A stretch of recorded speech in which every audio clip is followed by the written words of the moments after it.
کے رسول کی دونوں ہے زیب حسین، پہلو میں یا علی ہے تو گودی میں یا حسین، لوح و قلم کا علم کا ساتھ ہے یا علی، جب تک خدا کا ملک ہے مالک ہے یا حسین، یہ علم کا ماشاءاللہ حول ولا قوت الا باللہ العلی العظیم۔ بسم اللہ الرحمن الرحیم۔ انما المؤمنون الذین اذا ذکر اللہ وجلت قلوبهم واذا تلیت علیہم آیاتہ زادتہم ایمانا وعلی ربہم یتوکلون۔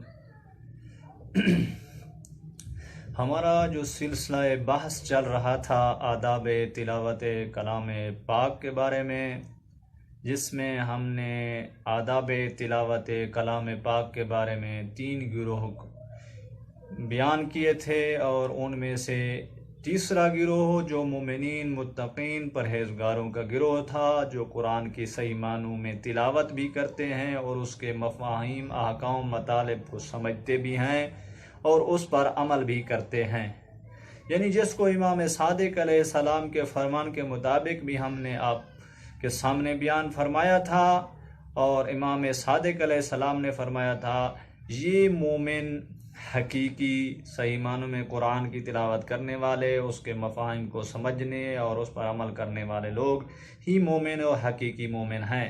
قرآن کی روح سے آج ان مومنین کا تعارف کروانا چاہتا ہوں میں آپ کی سامنے۔ جو آیت کلام پاک میں نے تلاوت فرمائی ہے سورہ انفعال کی آیت نمبر 2 ہے، جس میں خالق کائنات لم یزل ولا یزال ذات نے ان مومنین کا تعارف کروایا ہے، یعنی وہ مومن لوگ کیسے مومن ہیں، وہ حقیقی متقی پرہیزگار لوگ کیسے ہیں۔ انما المؤمنون الذین اذا ذکر اللہ وجلت قلوبہم، وہ لوگ مومن لوگ، ایمان والے لوگ، پرہیزگار لوگ، اللہ کے عظیم لوگ، جب ان کے سامنے اللہ کا نام آتا ہے، رب العزت کا نام آتا ہے، تو ان کے دل گھبرا جاتے ہیں، یعنی وہ پریشان ہو جاتے ہیں۔ کس وجہ سے پریشان ہوتے ہیں، کیوں گھبرا جاتے ہیں؟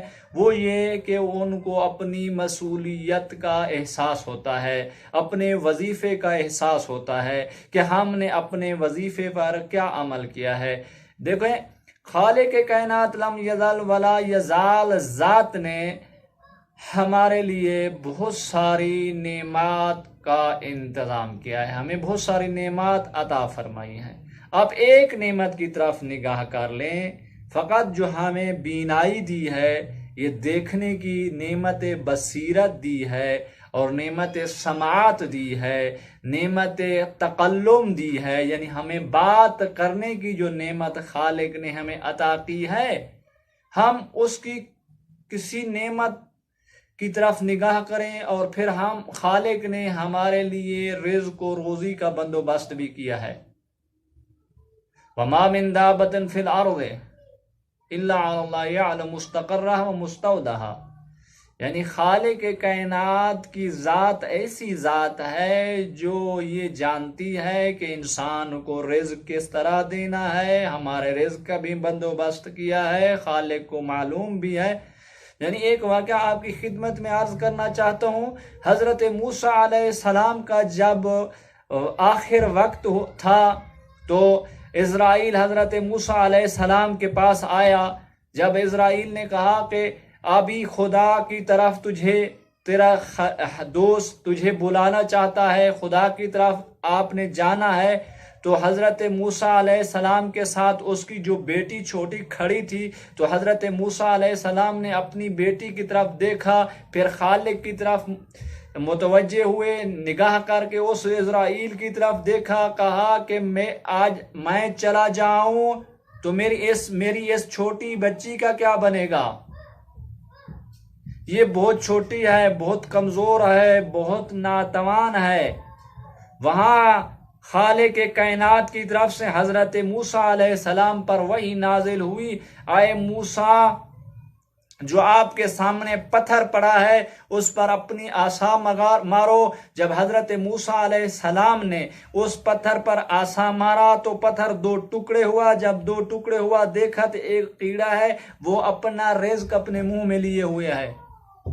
وہاں رب العزت خالق کائنات لم یزل ولا یزال ذات نے حضرت موسیٰ علیہ السلام سے خطاب فرمایا، کہا موسیٰ ہم پتھر کے اندر والے کیڑے کو نہیں بھول سکتے، اس کو اس کی رزق پتھر کے اندر ہی دیتے ہیں۔ سمندر میں جو چیزیں رہتی ہیں جانور، ان کو سمندر کے اندر ہی ہم رزق دیتے ہیں۔ ہم جب ان کو فراموش نہیں کر سکتے، موسیٰ تیری بیٹی کو کیسے فراموش کر سکتے ہیں؟ یعنی یہی وجہ ہے جب مومنین کے سامنے خالق کائنات لم یزل ولا یزال ذات کا نام آتا ہے تو وہ پریشان ہو جاتے ہیں کہ خالق نے ہمیں اتنی نعمات دی ہیں، ہم نے خالق کی کن کن نعمتوں کا شکریہ ادا کیا ہے اور کن نعمتوں پر عمل کیا ہے۔ خالق جو ہمیں اولاد کی نعمت دیتا ہے وہ بھی ایک خالق کی نعمت ہے، اس کے بارے میں سوال ہوگا۔ خالق جو ہمیں رزق دیتا ہے اس کے بارے میں سوال ہوگا۔ ہم نے رزق اچھے کاموں میں کتنا خرچ کیا ہے، مجلس امام حسین پر کتنا خرچ کیا ہے، اور ہم نے فقراء غریبوں پر اللہ کا رزق دیا ہوا کتنا خرچ کیا ہے۔ یہ سب کچھ جو ہے خالق نے ہمیں نعمات عطا کی ہیں۔ اسی وجہ سے مومن پریشان ہو جاتے ہیں کہ خالق نے تو ہمیں اتنا نعمات دی ہے، خالق اتنا کریم ہے، اتنا رحیم ہے، ہمیں اتنا نعمات دینے کے باوجود بھی ہم خالق کو بھولے ہوئے ہیں۔ یا ایھا الانسان ما غرک بربک الکریم، خالق کی طرف سے خطاب ہوتا ہے، اے انسان کس چیز نے تجھے غرور میں ڈال دیا ہے، کس چیز نے تجھے اپنے خالق سے دور کر دیا ہے۔ وجلت قلوبہم واذا تلیت علیہم آیاتہ زادتہم ایمانا۔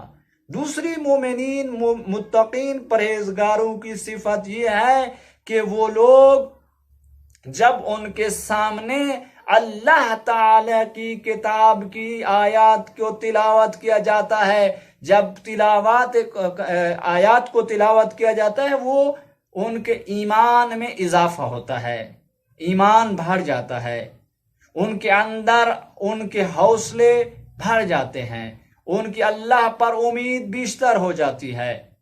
یہ کب ہوگی؟ کب ہمارے ایمان میں اضافہ ہوگا قرآن کی تلاوت کے سننے سے؟ جب ہم قرآن پر تفکر کریں گے، تدبر کریں گے، قرآن پر عمل کریں گے، قرآن کے احکام پر عمل کریں گے، قرآنی مفاہیم کو سمجھیں گے۔ آج ایام عزا ہیں، ہمیں امام عالی مقام کے ساتھ وعدہ کرنا چاہیے، ہمیں تعہد کرنا چاہیے۔ یہ ایام عزا، مجلس عزا جب ہماری زندگی میں تبدیلی پیدا کرے، یعنی ہمارے اندر اچھائی آ جائے۔ اگر ہم پہلے قرآن کی تلاوت نہیں کرتے تھے، مجلس عزا سننے کے بعد ہم نے قرآن کی تلاوت کرنا بھی شروع کر دیا اور قرآن پر عمل کرنا بھی شروع کر دیا اور ہمارے اخلاق میں بھی تبدیلی آ گئی ہے، تو پھر ہم سمجھے ہم کامیاب ہیں۔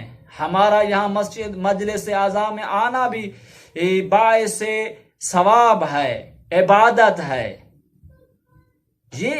یہ چیز مہم ہے، عزاداری امام حسین میں آنا اور اس پر عمل کرنا، اس کے مقاصد کو سمجھنا اور اس کے مفاہیم کو سمجھنا، امام کے فرامین کی طرف توجہ کرنا اور کربلا کی طرف اپنے آپ کو لے جانا، یہ انسان کے لیے مہم ہے کہ امام حسین علیہ السلام نے اپنے پورے خاندان کو مدینہ النبی سے نکالا اور مکہ مکرمہ میں آئے، اس کے بعد اتنا لک و دک صحرا میں بچوں کے ساتھ سفر کیا۔ کس لیے کیا؟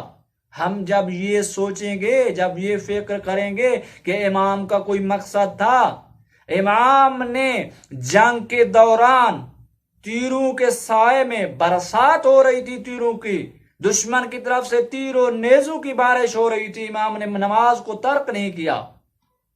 جب مومن اذان آ رہی ہو تو مومن جو ہے مسجد کی طرف نہ جائے، مومن نماز نہ پڑھے، جب عزاداری امام حسین کا وقت آئے تو کہے میں ابھی مجلس میں جا رہا ہوں، مجلس عبادت ہے، مجلس تو ٹھیک ہے عبادت ہے، جب مجلس آپ سنیں گے اور نماز ادا نہیں کریں گے تو آپ کو اس مجلس کا ثواب نہیں ملے گا، کیونکہ حضرت محمد مصطفیٰ نے بھی فرمایا ہے قرآن اور میری اطاعت، یہ بھاری دو چیزیں میں آپ کے سامنے چھوڑ کر جا رہا ہوں، ان دونوں کے ساتھ آپ نے تمسک رکھنا ہے۔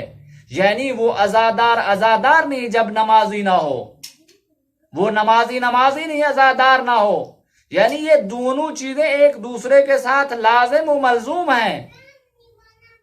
یہی وجہ ہے جب مومن کے ساتھ قرآن کی تلاوت کی جاتی ہے تو اس کے ایمان میں اضافہ ہوتا ہے، معرفت خدا میں اضافہ ہوتا ہے اور معرفت ائمہ میں اضافہ ہوتا ہے۔ وَعَلَىٰ رَبِّهِمْ يَتَوَكَّلُونَ، اور مومن فقط خدا پر بھروسہ کرتا ہے، اس کے علاوہ کسی پر بھروسہ نہیں کرتا، کسی سے ڈرتا نہیں ہے۔ مومن مطیع خدا ہوتا ہے، مومن ائمہ کا مطیع ہوتا ہے، امام زمان کا مطیع ہوتا ہے، اپنے وقت امام کی پیروی کرتا ہے۔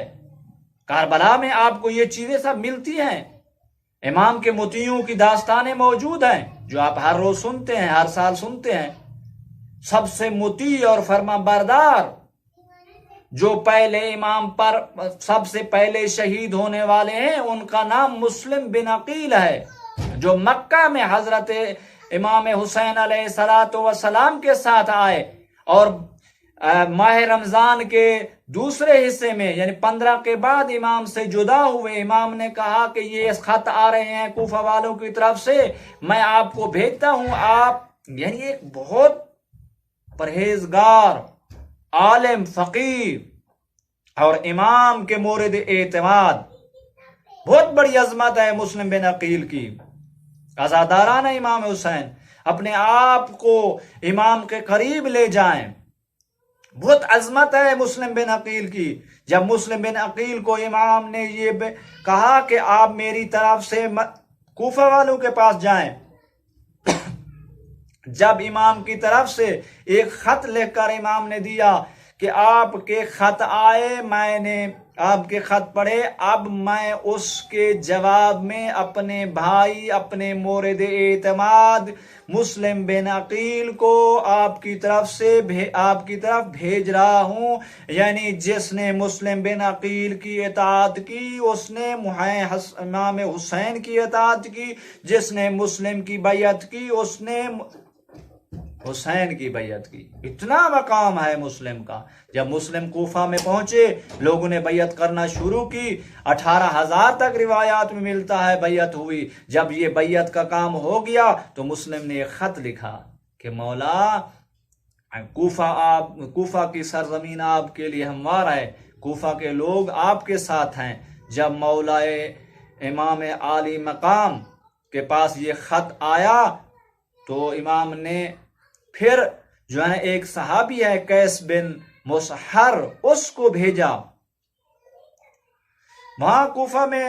حالانکہ جب مسلم بہت بڑے فقیہ بھی ہیں، مطیع بھی ہیں امام کی اطاعت میں، جب انسان مطیع امام ہو جائے اگر اس کی جان بھی چلی جائے تو وہ جان کی پرواہ نہیں کرتا۔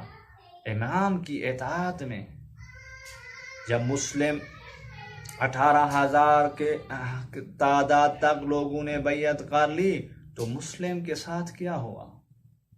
عزاداران امام حسین، بنو امیہ کی جو حکومت تھی بہت ظالمانہ حکومت تھی۔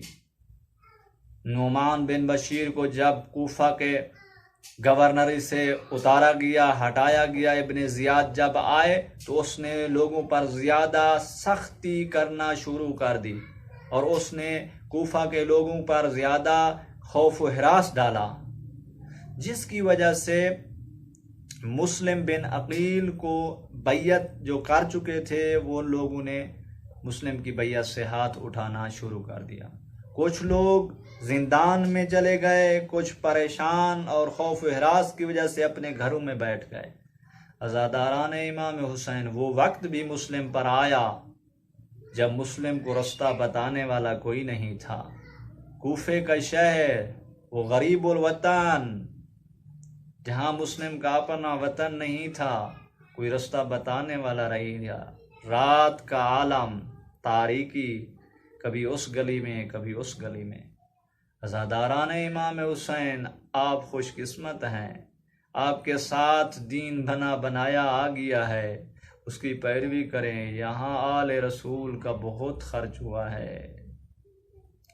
عزاداران امام حسین، مسلم ایک ضعیفہ کے دروازے پر آئے، آپ ہر وقت سنتے ہیں، ضعیفہ نے سلام کا جواب دیا، جب ضعیفہ نے پانی پلایا، پانی پلانے کے بعد کہا، اے بندے خدا، حالات ناسازگار ہیں، آپ میرے گھر سے چلے جاؤ، یہاں حکومت کی طرف سے سختی ہے۔ عزاداران امام حسین، مسلم نے اپنا تعارف کروایا، تعارف کرانے کے بعد کنیز خدا نے اپنے گھر کا دروازہ کھولا، بستر بنا کر دیا، مسلم کہاں، بستر کہاں، مسلم مصلی عبادت پر بیٹھے۔ جب صبح ہوئی، فوج آنے لگی، مسلم تیار ہوئے، اپنی زرہ پہنی، تلوار کو اٹھایا۔ عزاداران امام حسین، یہ ایک جملہ ہے جو انسان کو رلاتا ہے۔ جب مسلم باہر آنے لگے، اس ضعیفہ نے کہا، مسلم کہاں جاتے ہو، یہ لوگ آپ کے خون کے پیاسے ہیں۔ عزاداران امام حسین، مسلم نے کہا، یہ بہت بڑے ظالم ہیں، یہ آپ پر رحم نہیں کریں گے، آپ کے گھر کی حرمت کو پامال کریں گے، میری غیرت برداشت نہیں کرتی، کوئی آپ کی چادر میں ہاتھ ڈالے، کوئی آپ کے گھر کو آگ لگائے، میں کہوں گا مسلم یہ ضعیفہ کا گھر ہے، ضعیف العمر ہے، آپ برداشت نہیں کر سکتے، اس کے گھر کو جلتا ہوا دیکھیں۔